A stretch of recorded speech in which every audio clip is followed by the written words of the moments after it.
मुझे तो ये समझ में नहीं आ रहा 20,000 रुपए वो तनख्वाह वाला आदमी जिंदा कैसे। ये तो खुदा की शान है कि एक एक घर के बूढ़े जवान बच्चे सब नौकरियां कर रहे हैं। मिडिल क्लास आदमी का जो हाल हुआ है आपको अंदाजा नहीं है। जब इनके घरों में यूटिलिटी बिल्स आते हैं ये अपने सर मार रहे होते हैं दीवारों से। अगर उसकी वालदा अस्पताल में दाखिल हो गई तो खैराती इदारों के बाहर खड़ा रहेगा मुंह छुपा के कि मेरी मां की जिंदगी बचा लो। सर बहुत मुश्किल सूरत हाल है।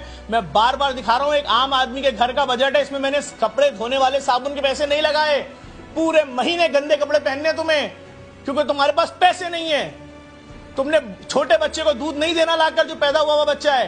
कोई पैम्पर वैम्पर नहीं आएगा, ये अमीरों के शौक हैं। उसके बाद भी बिल पूरा नहीं हो रहा है। मुझे तो ये समझ में नहीं आ रहा 20,000 रुपए वो तनख्वाह वाला आदमी जिंदा कैसे। ये तो खुदा की शान है कि एक एक घर के बूढ़े जवान बच्चे सब नौकरियां कर रहे हैं। आदमी सुबह एक नौकरी कर रहा है प्राइवेट, शाम में दूसरी नौकरी कर रहा है, रात में तीसरी नौकरी कर रहा है। वो कह रहा है मुझे नहीं मालूम मैं अपनी बहन को कैसे रुखसत करूंगा। मां ने सारा पैसा मेरी तालीम पे लगा दिया था। कराची में पैदा हुआ इसलिए सरकारी नौकरी भी नहीं मिलेगी। एक मुश्किल है लोगों के साथ। हम तो खुद परेशान है। हम तो हमारा चूंकि फलाई इदारा है, इतना लोड बढ़ता जा रहा है, समझ से बाहर है। सही है जी, आज इनके यूटिलिटी बिल्स देने हैं, अब इनके बच्चों की फीस देनी है, अब स्कूल वालों ने एडमिशन फीस मांग ली है। बच्चा 5 साल का हो गया, 1.5 लाख रुपए दोगे तो एडमिशन होगा, 45,000 रुपए दोगे तो एडमिशन होगा। तुमने फीस नहीं दी 6 महीने, एडमिशन कैंसिल, नई एडमिशन फीस दो। मतलब अगर उसकी बेटी की फीस आ जाए सेमेस्टर की कॉलेज की 75,000 रुपए, तो वो भीख मांगेगा लोगों से। अगर उसकी वालदा अस्पताल में दाखिल हो गई तो खैराती इदारों के बाहर खड़ा रहेगा मुंह छुपा के कि मेरी मां की जिंदगी बचा लो। 15 तारीख के बाद ना बेटा बाप से पैसे मांगता है, ना बेटी बाप से मांगती है कि अब्बू तमाम बच्चे क्लास में खाने के पैसे लेकर आते हैं, 20 रुपए हमें भी दे दें। ना बेटी किराया मांगती है कि अब्बू मैं 3 किलोमीटर पैदल चली जाऊंगी, वापस आ जाऊंगी पैदल कॉलेज से। पता है बाप की जेब में कुछ नहीं है। रात में सुन चुके हैं माँ बाप की बातें, वो सोए नहीं थे कि क्या बात कर रही है माँ के। एक पैसा नहीं है। वो कह रहे जैसे तैसे गुजारा करो, 15 दिन ही तो रह गए खाली। बात ये हालात अच्छे नहीं है और जिनकी समझ में नहीं आ रहा उन्हीं के लिए तो सीटें बनाई है कि 10 बार देख लो भाई, इसमें झूठ कुछ है ही नहीं। हमने लिखा ही नहीं इसके अंदर पिज्जा, हमने इसमें लिखा ही नहीं जिंगर, हमने बर्गर, हमने इसके अंदर फास्ट फूड, हमने इसके अंदर मंदी, कुछ नहीं लिखा। हमने लिखा रूखी सूखी रोटी पे भी गुजारा है। इसीलिए मैंने अपने हर दस्तरखान के ऊपर कराची में बल्कि पूरे पाकिस्तान में लिख के लगा दिया कि जितना खाना घर लेकर जाना है, जितना तुम 25 लोगों का बोलोगे 25 लोगों का खाना देंगे तुम्हें, 50 रोटी भी साथ देंगे, जाओ लेकर खाओ।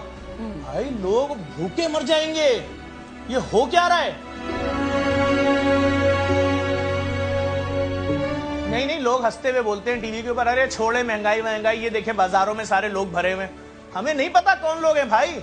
हमने तो आपके सामने ये बजट रख दिया है जिसके अंदर कोई भी लग्जरी चीज नहीं है, जिसके अंदर सबसे सस्ती वाली दाल, सबसे सस्ता वाला आटा, सबसे सस्ता वाला दूध। भाई 90 रुपए लीटर कौन सा दूध मिल रहा है? मैंने 90 रुपए लीटर लिखा है इसमें।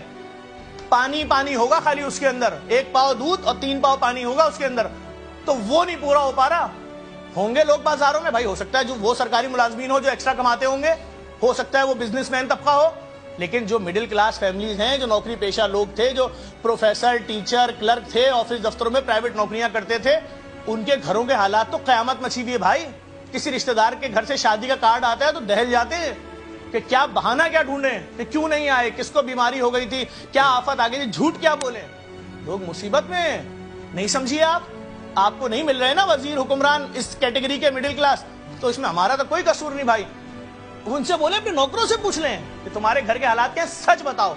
अगर झूठ बोला नौकरी से निकाल देंगे, हमें खुश नहीं करो, तो वो आपको बताएगा सर 10 तारीख को तनख्वाह खत्म हो जाती है, उसके बाद दुआ करते हैं अल्लाह ताला मौजज़ा कर, और करता है परवरदिगारे आलम मौजज़ा। जैसे तैसे पूरे 30 दिन गुजरते हैं इज्जत के साथ। लोग बहुत मुश्किल में। आप नहीं समझना चाहते, आप मत समझिए भाई। लोगों की तफरी के लिए आपके पास पार्क नहीं है, लोगों के तफरी के लिए आपके पास ग्राउंड नहीं है, प्ले लैंड नहीं है, आपके पास कोई ऐसा सिस्टम नहीं है जहां लोग जाकर अपनी फ्रस्ट्रेशन, अपनी टेंशन निकाल लें। और कैसे निकालेंगे? अगर कहीं जाते हैं आप बोलेंगे लाओ 500 रुपए टिकट का दो, नहीं है उनके पास भाई। अगर किसी के 4 बच्चे हैं वो आपको 500 रुपए टिकट का देंगे? उनके पास कुछ भी नहीं है।